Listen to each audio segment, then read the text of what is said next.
بدعا ہے. ایک صحابی ہے، یا رسول اللہ میرا باپ میرے مال کو خرچ کر دیتا ہے، مجھ سے پوچھتا نہیں ہے. تو ان کو بلاؤ اسے. ان کو جب بلایا گیا تو اس نے پوچھا کیوں بلا رہے ہیں؟ کہ تیرے بیٹے نے شکایت کی.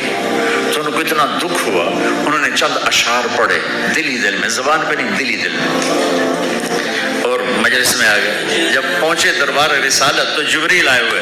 یا رسول اللہ، اللہ تعالیٰ کہہ رہے ہیں اس کا مسئلہ بعد میں سنیں، اس سے کہیں وہ شعر سنا جو تو نے بیٹے کے گلے میں کہیں اور اب تیری زبان سے ادا نہیں ہوئے پر تیرے اللہ نے سنے. تو آپ نے اس سے فرمایا اچھا بھائی تیری گل تو میں بعد سنوں گا، تو پہلے وہ میں نے شعر سنا. انہوں نے کہا اشہد انک رسول اللہ، میں گواہی دیتا ہوں آپ اللہ کے رسول ہیں. یا رسول اللہ میں نے دکھ میں چند اشعار زبان سے نہیں دل ہی دل میں دہرائے تھے اور آپ کے رب نے عرشوں پہ سنا. واقعی آپ کا رب بھی سچا اور آپ بھی سچے. آپ نے کہا کیا کہا تھا؟ کہا میرے بیٹے جس دن تو پیدا ہوا ہم نے اس دن اپنی ذات کے لیے جینا چھوڑ دیا، ہم نے تیرے لیے زندگی کا سفر شروع کیا. تجھے ٹھنڈی چھاؤں میں بٹھانے کے لیے گرم ہواؤں سے لڑا، تمہیں ٹھنڈی ہواؤں سے بچانے کے لیے برفانی راتوں میں کام کیا، تیری ایک مسکراہٹ دیکھنے کے لیے ساری ساری رات تڑپا، ساری رات اپنے آپ کو کوہلو کے بیل کی طرح اپنی ساری جوانی کا رس نچوڑ کے تیری ہڈیوں میں ڈال دیا. میں بوڑھا ہوتا گیا، تو پروان چڑھتا گیا،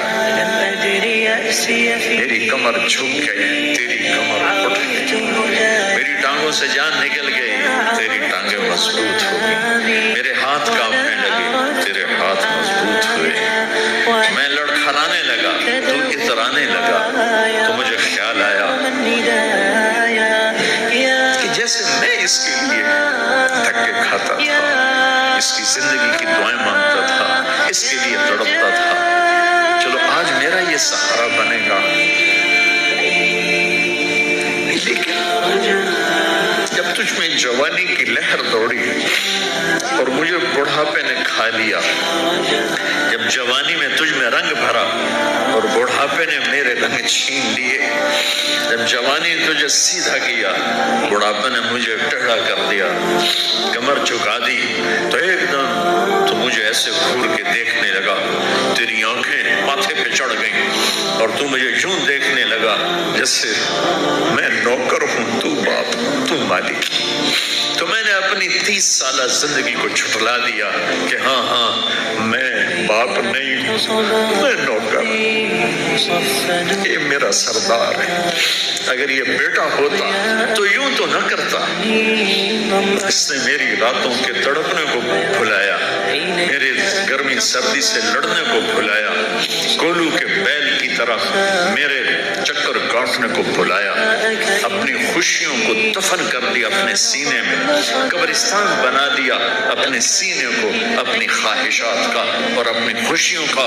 اور آج تو مجھ سے ایسے بات کرتا ہے جیسے میں نوکر ہوں اور تو میرا آقا ہے. اچھا میرے بیٹے میں نوکر صحیح، تو نوکر میں تیرا پڑوسی، تو بندہ پڑوسی سے پوچھ ہی لیتا ہے کیا حال ہے، کوئی ضرورت تو نہیں، اتنا ہی پوچھ لیتا ہے. دیکھو میں آج رو رہا ہوں، یہ بڑے دردناک اشعار ہیں، میری اردو میں اتنی وسعت نہیں ہے کہ میں ان اشعار کا درد سمجھ سکوں اردو کے الفاظ میں، لیکن اتنا بتاتا ہوں کہ میرے نبی روتے روتے ہچکی لگی، اتنا روئے. اور آپ نے اس بچے کے گریبان کو یہاں سے پکڑ.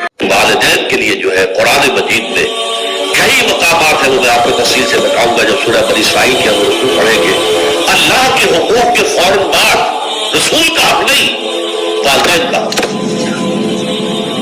وَقَضَىٰ رَبُّكَ أَلَّا تَعْبُدُوا إِلَّا إِيَّاهُ وَبِالْوَالِدَيْنِ إِحْسَانًا. والدین کے ساتھ اس نے سنا. ہاں اطاعت کا معاملہ ہوگا تو اللہ کے بعد رسول کی اطاعت، محبت کا معاملہ ہوگا اللہ کے بعد رسول کی محبت ہے.